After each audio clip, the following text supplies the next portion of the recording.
بسم اللہ الرحمن الرحیم وقال النبی صلی اللہ علیہ وسلم رحم اللہ امرأ صلی قبل العصر اربع رواہ ابو داود صدق اللہ العظیم۔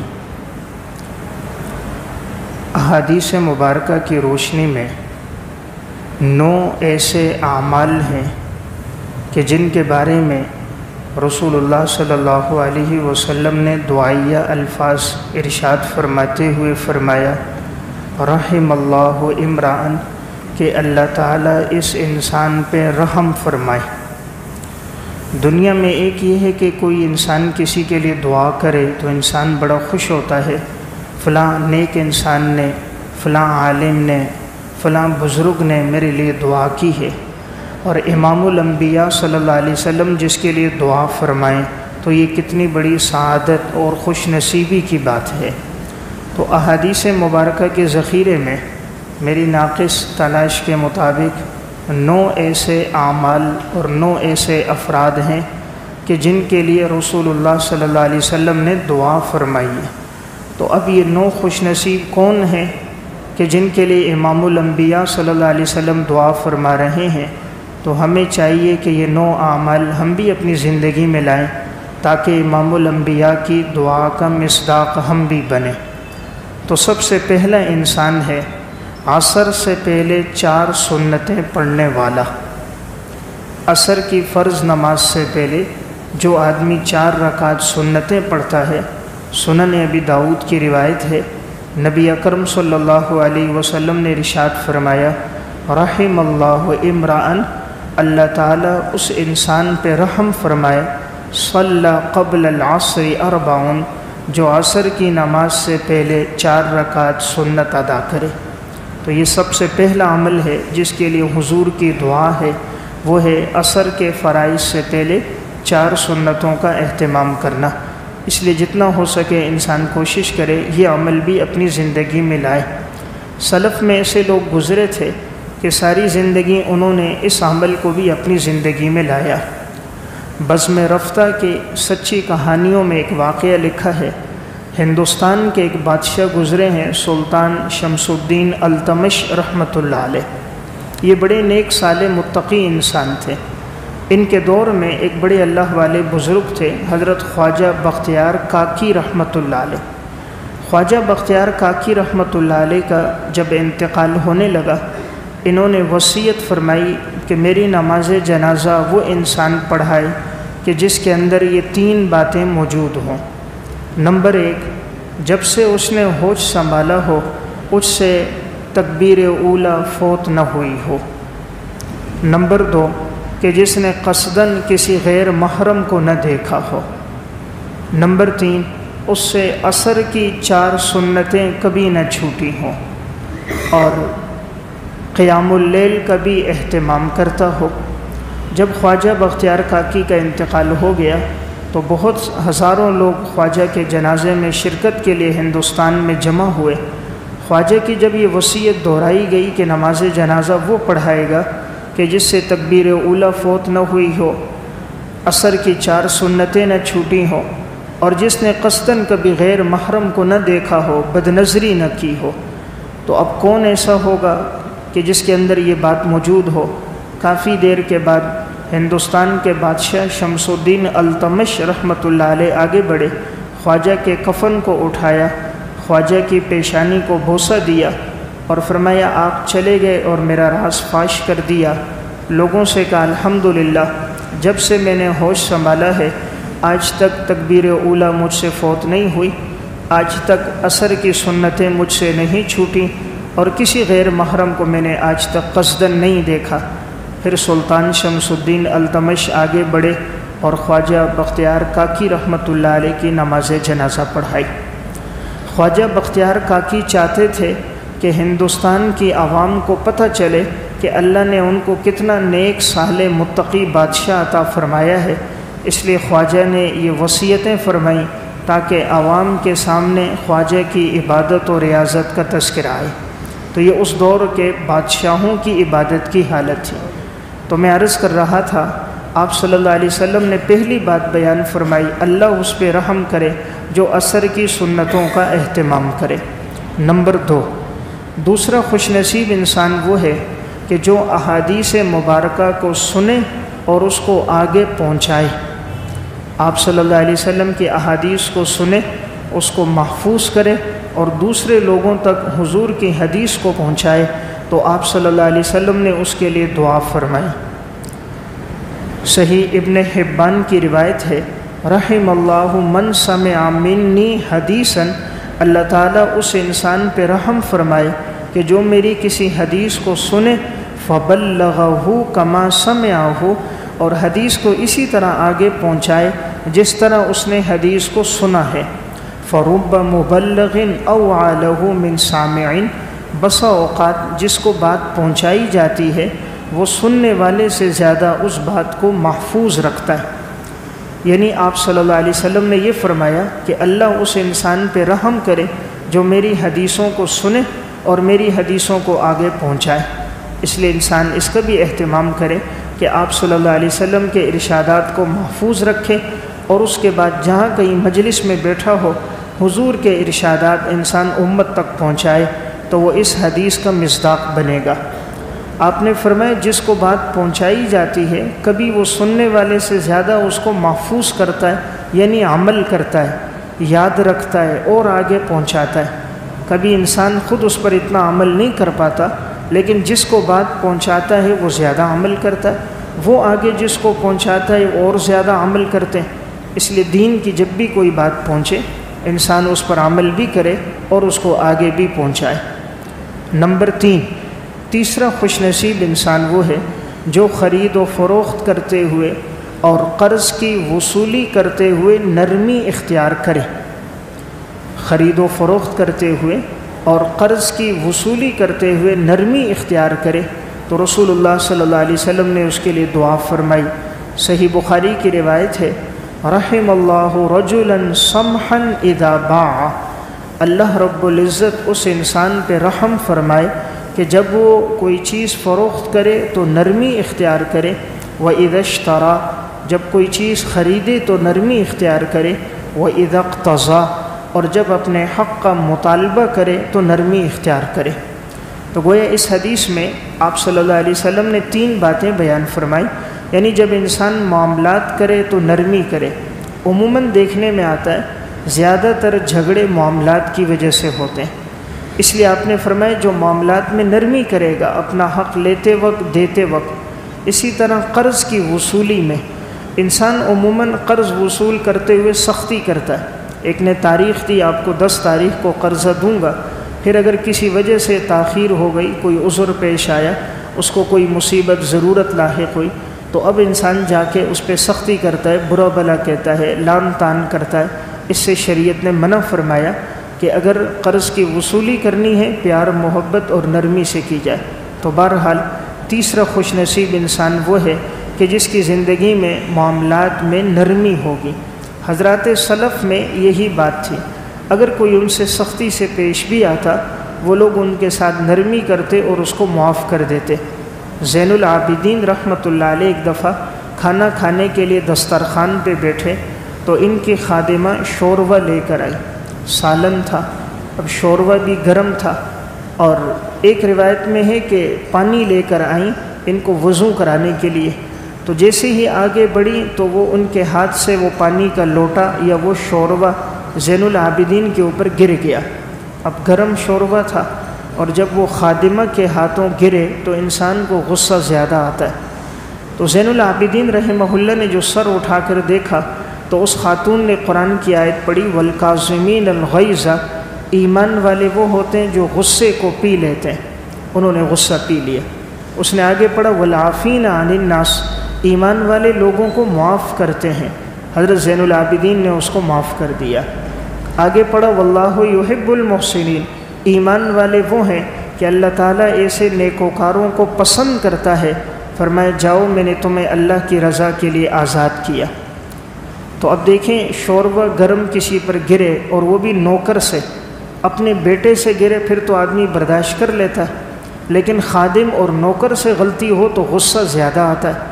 اور نوکر بھی عورت ہو تو غصہ اور بھی زیادہ آتا ہے، لیکن یہاں اتنا گرم شوربہ گرا، اس کے باوجود انہوں نے نرمی کرتے ہوئے اس کو معاف کر دیا، تو یہ ادا اللہ کو بڑی پسند ہے۔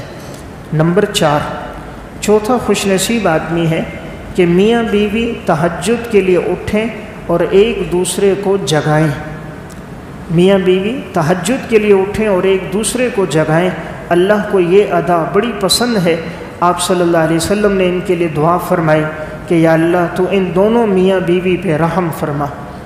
صحیح مسلم کی روایت ہے، رحم اللہ رجلا قام من اللیل فصلی، اللہ تعالیٰ اس انسان پہ رحم فرمائے کہ جو رات کو اٹھے اور رات کو نماز پڑھے، وَأَيْقَظَ امرأتہ، اور اپنی بیوی کو بھی جگائے۔ فَإِنْ أَبَتْ، اگر بیوی انکار کرے، نَضَحَ فِي وَجْهِهَا الْمَاء، تو وہ پانی کی چھینٹیں اس کے چہرے پہ مارے۔ رحم اللہ امرأۃ، اللہ تعالیٰ اس عورت پہ رحم فرمائے، قامت من اللیل فصلت، جو رات کو اٹھ کے نماز پڑھتی ہے، وَأَيْقَظَتْ زَوْجَهَا، اپنے شوہر کو جگاتی ہے۔ فَإِنْ أَبَى نَضَحَتْ فِي وَجْهِهِ الْمَاء، اگر شوہر انکار کرے تو پانی کی چھینٹیں اپنے شوہر کے چہرے پہ مار کر اس کو جگاتی ہے۔ تو بہرحال چوتھا خوش نصیب انسان یہ ہے۔ تو آج کل ویسے بھی رمضان کا مہینہ ہے، تقریباً ہر آدمی سحری میں اٹھتا ہے، تو اس لیے اہتمام ہو 10-15 منٹ انسان پہلے اٹھ جائے، 4 رکعت 8 رکعت تہجد کی نماز کا اہتمام کرے، خود بھی اپنے بچوں کو بھی اپنے گھر والوں کو بھی تہجد کے اہتمام پر لے کر آئے۔ سلف میں ایسے لوگ گزرے تھے کہ جن میں ساری زندگی ان سے تہجد نہیں چھوٹتی تھی، گھر کا ماحول ایسا انہوں نے بنایا تھا۔ ایک واقعہ علامہ ابن جوزی رحمۃ اللہ علیہ نے صفت الصفوہ میں نقل کیا۔ ایک شخص تھا، اس کا نام تھا محمد علی، دوسرے بھائی کا نام تھا محمد حسن۔ ان کے والد کا انتقال ہو گیا جو بڑے شب بیدار تھے، تو اب ماں اور 2 بیٹے، انہوں نے مشورہ کیا کہ جو زندگی میں ان کے والد کا عمل تھا شب بیداری کا، رات کو عبادت کا، وہ برقرار رہنا چاہیے۔ تو انہوں نے کہا رات کے 3 حصے کریں گے، ایک حصے میں ایک عبادت کرے، باقی 2 آرام کریں، دوسرے میں باقی عبادت کریں، تیسرا آرام کرے۔ تو رات کے 3 حصے کر دیے، مثلا 6 گھنٹے کی رات ہے تو 2 گھنٹے، 2 گھنٹے ایک بیٹا عبادت کرتا، پھر وہ سوتا، پھر دوسرا، پھر وہ سوتا، تو آخری پہر میں ان کی والدہ عبادت کرتی۔ ہر رات میں ایک قرآن پورا پڑھتے تھے، 10 سپارے تینوں پڑھتے، 10 سپارے ایک بیٹا، 10 سپارے دوسرا بیٹا، 10 سپارے ان کی والدہ۔ جب ایک بیٹے کا انتقال ہو گیا، اب ایک بیٹا اور والدہ رہ گئے، تو ماں نے کہا بیٹا اس عمل کو چھوڑنا نہیں ہے، اب آدھی رات عبادت میں کروں گی، آدھی تم نے کرنا ہے، 15 سپارے تم نے پڑھنے ہیں، 15 میں نے پڑھنے ہیں۔ تو وہی معمول رہا، 15 بیٹا پڑھتا، 15 ماں پڑھتی، ساری رات عبادت میں گزر جاتی، یہاں تک کہ ماں کا بھی انتقال ہو گیا۔ اب ایک بیٹا رہ گیا، اس نے کہا میں اس عمل کو باقی رکھوں گا، ساری رات عبادت میں گزار دیتا، ظہر سے عصر آرام کرتا، اور ہر رات ایک قرآن کریم تلاوت کرتا۔ تو یہ وہ لوگ تھے جن کی زندگیوں میں شب بیداری بہت تھی۔ آج ہم بھی راتوں کو جاگتے ہیں، لیکن موبائل دیکھتے ہوئے، انٹرنیٹ، یوٹیوب اور فیس بک دیکھتے ہوئے وہ لوگ جاگتے تھے رب کے سامنے تلاوت کرتے ہوئے، اس لیے اللہ ان کی ضرورتوں کو پورا کر دیتا تھا۔ اللہ نے ہمارے ذمے لگایا ہے عبادت، اپنے ذمے لیا ہے اللہ تعالیٰ نے رزق۔ ہم رزق کے لیے محنت کر رہے ہیں، عبادت کو چھوڑ دیا، حالانکہ رزق اللہ تعالیٰ ہر انسان تک پہنچاتا ہے، یہ اللہ کی ذمہ داری ہے۔ امام رازی رحمۃ اللہ علیہ نے تفسیر کبیر میں ایک واقعہ لکھا۔ ابراہیم ابن ادہم رحمۃ اللہ علیہ فرماتے ہیں ایک دفعہ ہم جنگل میں سفر کر رہے تھے، تو کھانے کا وقت ہوا، ہم نے دسترخوان ڈالا۔ جب ہم کھانا کھانے کے لیے بیٹھے تو روٹیاں دسترخوان پہ تھیں، اچانک ایک بڑا سا پرندہ کہیں سے اڑتا ہوا آیا اور اس نے ایک روٹی اٹھائی اور وہ اڑتا ہوا جانے لگا۔ ابراہیم بن ادہم کہتے ہیں میرے دل میں آیا کوئی بات تو ہے کہ یہ پرندہ روٹی لے کر اڑ کے جا رہا ہے۔ میں نے سوچا میں دیکھتا ہوں یہ روٹی لے کے کہاں جا رہا ہے۔ پرندہ اوپر سے اڑتا ہوا جا رہا ہے، ابراہیم ابن ادہم نیچے سے اس کو دیکھتے دیکھتے جا رہے ہیں۔ پرندہ اڑتے اڑتے ایک پہاڑ کے پیچھے گیا، پہاڑ کے پیچھے ٹیلا تھا، ٹیلے کے پیچھے ایک درخت تھا، اس درخت کے ساتھ ایک آدمی کو باندھا ہوا تھا۔ دونوں ہاتھ بھی باندھے، دونوں پاؤں بھی باندھے، اس کے سارے جسم پہ رسی باندھ کر اس کو نیچے لٹایا ہوا ہے، پھر رسی کو درخت سے باندھا ہوا ہے تاکہ یہ کروٹ بدل بدل کر بھی آگے نہ جائے۔ اب اس کا پورا جسم بندھا ہوا ہے، ہاتھ پیچھے بندھے، پاؤں پیچھے بندھا ہوا ہے، پورے جسم پہ رسی ہے اور درخت سے اس کو باندھا ہوا ہے۔ یہ پرندہ گیا اور اس نے جا کر اس کے منہ پہ روٹی ڈال دی۔ اب وہ روٹی خود کھا تو نہیں سکتا، ہاتھ پاؤں بندھے۔ ابراہیم بن ادہم کہتے میں دیکھ رہا تھا اس پرندے نے اپنی چونچ سے روٹی اس کے منہ کے قریب کی۔ اب وہ آدمی روٹی کو منہ سے چباتا تو یہ پرندہ پیچھے سے روٹی اور آگے کرتا، جب وہ چبا لیتا وہ اور آگے کرتا، جب وہ چبا لیتا وہ اور آگے کرتا، یہاں تک کہ اس شخص نے پوری روٹی کھا لی۔ اب یہ پرندہ اڑ کر گیا، قریب میں پانی کا تالاب تھا، اپنی چونچ میں منہ میں پانی بھرا، پھر آیا، اس آدمی کے دونوں ہونٹوں کے درمیان اپنی چونچ رکھی اور اس کے منہ میں پانی ڈالا، پھر اڑ کر گیا، پھر اپنے منہ میں پانی بھرا، پھر آیا، اس کے دونوں ہونٹوں کے درمیان چونچ رکھ کے اس کے منہ میں پانی ڈالا، 3 مرتبہ یوں اس کو پانی پلایا۔ ابراہیم بن ادہم کہتے ہیں میرے ضبط کے بندھن ٹوٹ گئے کہ ماجرا کیا ہے کہ یہ پرندہ روٹی لے کر آیا، اس کو پانی پلا رہا ہے، اس کے ہاتھ پاؤں بندھے ہیں۔ ابراہیم بن ادہم نیچے اترے، اس کے ہاتھ کھولے، پاؤں کھولے، اس کو کہا بھئی تجھے کس نے باندھ کے پھینکا؟ اس نے کہا میں قافلے کے ساتھ جا رہا تھا، قافلے والے آگے نکل گئے، میں پیچھے رہ گیا، پیچھے سے ڈاکو آئے، میرا سامان، ساز و سامان، سواری مجھ سے لے لی، مجھے قتل کرنے لگے تو میں نے منت سماجت کی کہ قتل نہ کریں، تو انہوں نے کہا چلو ہاتھ پاؤں باندھ کر اس کو یہیں پھینک دیتے ہیں، یہ بھوکا پیاسا ادھر مر جائے گا۔ تو کہا کب سے تجھے باندھ کے پھینکے؟ کہا 3 دن ہو گئے۔ اب چونکہ یہ پہاڑ کے پیچھے ٹیلا ہے، ٹیلے کے پیچھے باندھ کے پھینکا ہے تو کسی کو نظر تو آتا نہیں تھا، تو اس نے کہا تو 3 دن سے کیا کھاتا پیتا ہے؟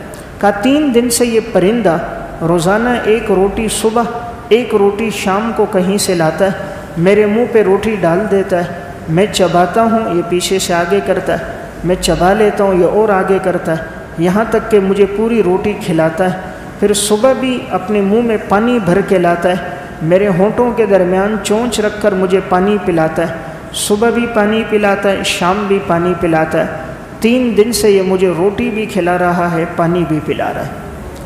ابراہیم ابن ادہم وہیں سجدے میں گر گئے، فرمایا اے اللہ تو نے جو قرآن میں وعدہ کیا ہے وَمَا مِن دَابَّةٍ فِي الْأَرْضِ إِلَّا عَلَى اللَّهِ رِزْقُهَا وَيَعْلَمُ مُسْتَقَرَّهَا وَمُسْتَوْدَعَهَا، زمین پہ نہیں کوئی چوپایا لیکن اس کے رزق کی ذمہ داری تیرے رب نے لی ہے، اللہ اس کا عارضی ٹھکانہ بھی جانتا ہے، مستقل ٹھکانہ بھی جانتا ہے۔ اس لیے میں ایک بات عرض کر رہا تھا، رزق کی ذمہ داری اللہ نے لی ہے، بندے کو اللہ نے ذمہ دار بنایا عبادت کا، اور جتنا یہ عبادت کا وصف ہوتا ہے وہ اللہ کا فرما بردار ہوتا ہے، اللہ اتنی عزت سے رزق کے دروازے اس کے لیے کھول دیتا ہے۔ نمبر 5، پانچواں خوش نصیب انسان جس کے لیے آپ صلی اللہ علیہ وسلم نے دعا فرمائی وہ ہے ذبیحہ پہ رحم کرنے والا۔ یعنی کوئی انسان اگر کوئی جانور ذبح کر رہا ہے، مرغی ہے، گائے ہے، بکری ہے، اونٹ کا نہر ہے، اسے چاہیے وہ اس پہ رحم کرے، یعنی بے دردی کے ساتھ نہ گرائے، اس کو باندھ کر پھینک کر تکلیف میں نہ ڈالے، جتنا جلدی ہو جائے اس کو گرانے کے فوراً بعد ذبح کرے تاکہ اس جانور کو اذیت نہ ہو۔ تو آپ صلی اللہ علیہ وسلم نے فرمایا اللہ اس انسان پہ رحم فرمائے، من رحم ولو ذبیحۃ رحمہ اللہ یوم القیامہ، جو شخص رحم کرے اگرچہ ذبیحہ پہ رحم کرے اللہ تعالیٰ قیامت کے دن اس پہ رحم فرمائے گا۔ الادب المفرد کی حدیث ہے، یعنی انسان کو حکم ہے کہ وہ رحم کرے، خصوصاً چوپائیوں پہ رحم اور شفقت زیادہ ہو۔ نمبر 6، چھٹا خوش نصیب انسان وہ ہے کہ جو اپنے بالوں کا حلق کرے اور قصر کرے، یعنی حج کے موقع پر، عمرے کے موقع پر شریعت کا حکم یہ ہے کہ انسان اپنے بالوں پہ حلق کرے، یعنی اس طرح چلائے، اور یا یہ کہ اب چوتھائی بال کاٹ دے۔ آپ صلی اللہ علیہ وسلم نے 3 مرتبہ اس کے لیے دعا فرمائی کہ جو آدمی سر پہ حلق کرے گا اس طرح چلائے گا، آپ نے اس کے لیے 3 مرتبہ دعا فرمائی، اور جو حج عمرے میں فارغ ہو اور اپنے بال کاٹے آپ نے اس کے لیے 1 مرتبہ دعا فرمائی۔ اس لیے اہتمام کریں انسان جب عمرے اور حج کے لیے جائے تو اپنے سر پہ حلق کرے۔ بعض لوگ 3 سے 4 بال کاٹتے ہیں اس سے حلق نہیں ہوگا اور وہ احرام کی پابندیوں سے نہیں نکلے گا، 1/4 بال کاٹنا واجب ہے۔ اگر واجب ادا نہیں کرے گا تو دم لازم ہوگا، اس لیے بہتر انسان اپنے پیغمبر کی دعائیں حاصل کرے، حج عمرے میں جب فارغ ہو تو وہ اس طرح چلائے اور حلق کرے۔ نبی اکرم صلی اللہ علیہ وسلم نے دعا فرمائی، اللہم ارحم المحلقین، اے اللہ جو حلق کرنے والے ہیں تو ان پہ رحم فرما۔ صحابہ اکرام نے فرمایا، قالوا والمقصرین یا رسول اللہ، اے اللہ کے رسول جو اپنے بال کٹواتے ہیں آپ اس کے لیے بھی دعا فرمائیں کہ اللہ ان پہ بھی رحم کرے۔ آپ نے پھر فرمایا، اللہم ارحم المحلقین، اے اللہ جو اپنے بالوں پر اس طرح چلائیں ان پہ تو رحم فرما۔ پھر صحابہ نے کہا، قالوا والمقصرین یا رسول اللہ، جو اپنے بال کٹوائیں ان کے لیے بھی دعا فرمائیں۔ آپ نے تیسری مرتبہ بھی فرمایا، اللہم ارحم المحلقین۔ چوتھی مرتبہ آپ صلی اللہ علیہ وسلم نے فرمایا، رحم اللہ المحلقین کے بعد والمقصرین، کے بال کٹوانے والوں پہ بھی اللہ رحم کرے۔ تو بہرحال یہ صحیح بخاری کی روایت ہے۔ اس حدیث میں ہمارے لیے یہ حکم ہے کہ انسان جب حج عمرے سے فارغ ہو تو اسے چاہیے کہ وہ اپنے بالوں پہ حلق کرے۔ آپ صلی اللہ علیہ وسلم نے بھی حلق کروایا جب آپ عمرے سے فارغ ہوئے، عمرۃ القضاء سے، اور حدیبیہ کے موقع پر عمرے سے فارغ ہوئے، آپ حج سے فارغ ہوئے، اس لیے مسنون عمل ہے انسان ایسے موقع پہ حلق کرے۔ نمبر 7واں خوش نصیب انسان جس کے لیے آپ صلی اللہ علیہ وسلم نے دعا فرمائی وہ ہے جو قرآن کریم کی تلاوت کا اہتمام کرے۔ جو قرآن کی تلاوت کا اہتمام کرتا ہے، کثرت سے پڑھتا ہے، اس کے لیے حضور کی دعا ہے کہ اللہ اس پہ رحم فرمائے۔ صحیح مسلم کی روایت ہے، رحمہ اللہ لقد اذکرنی آیۃ کنت انسیتها، اللہ تعالیٰ اس انسان پہ رحم فرمائے کہ یقیناً اس نے مجھے وہ آیت یاد دلا دی کہ جو آیت میں بھول چکا تھا۔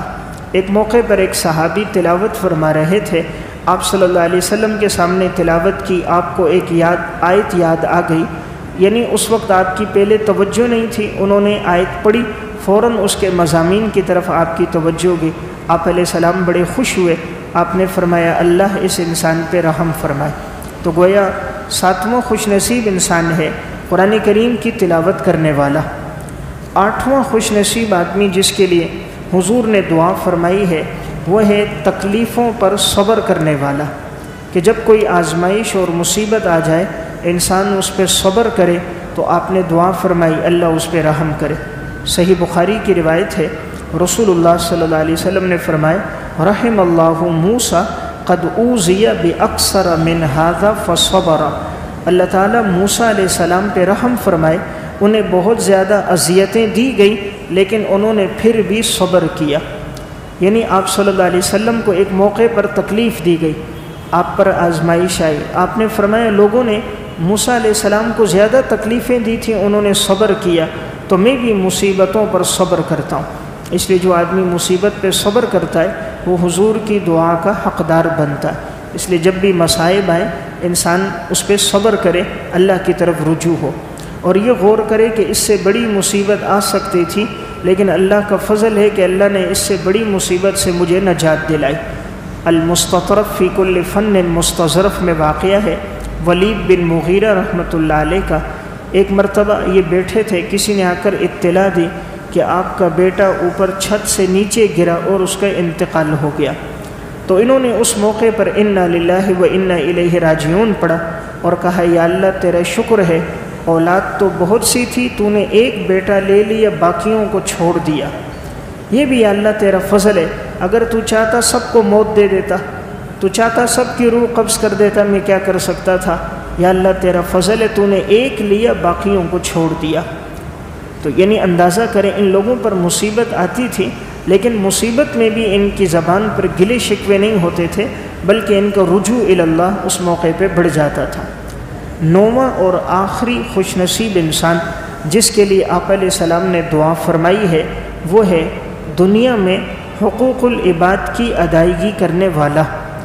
دنیا میں جو انسان بندوں کے حقوق جس پر ذمہ ہو اور وہ ہر ایک کا حق دنیا میں اس کو ادا کر دے، آپ نے فرمایا اللہ اس پہ رحم فرمائے، ورنہ کل قیامت کا دن ہوگا، انسان کی نیکیاں لے کر اس کو دی جائیں گی، اور اگر اس کی نیکیاں ختم ہو گئیں تو جن کے حقوق اس کے ذمے ہیں ان کے گناہ اس پر ڈال دیے جائیں گے، اور یہ گناہوں کے بوجھ تلے دبے گا، اور پھر فرشتے اس کو گھسیٹ کے جہنم میں ڈال دیں گے۔ رسول اللہ صلی اللہ علیہ وسلم نے ارشاد فرمایا، رحم اللہ عبدا کانت لأخیہ عندہ مظلمۃ، اللہ تعالیٰ اس انسان پہ رحم کرے کہ جس پر اس کے بھائی کی کوئی عزت یا مال کی کمی کا اس کے اوپر کوئی ظلم ہوا ہو، فجاءہ، پس وہ آئے، فاستحلہ قبل ان یؤخذ، اسے چاہیے کہ وہ معافی کر دے اس دن کے آنے سے پہلے جس دن میں مواخذہ ہوگا، ولیس ثم دینار ولا درہم، اس دن نہ کوئی دینار کام آئے گا نہ درہم کام آئے گا۔ فإن كانت له حسنات، اگر اس کی نیکیاں ہوں گی، اخذ من حسناتہ، اس کی نیکیاں اس سے لے کر اس شخص کو دے دی جائیں گی۔ وإن لم تكن له حسنات، اور اگر اس کی نیکیاں نہیں ہوں گی، حملوہ علیہ من سیئاتہم، تو ان لوگوں کے گناہوں کا بوجھ اس کے اوپر ڈال دیا جائے گا۔ تو یہ سنن ترمذی کی حدیث ہے۔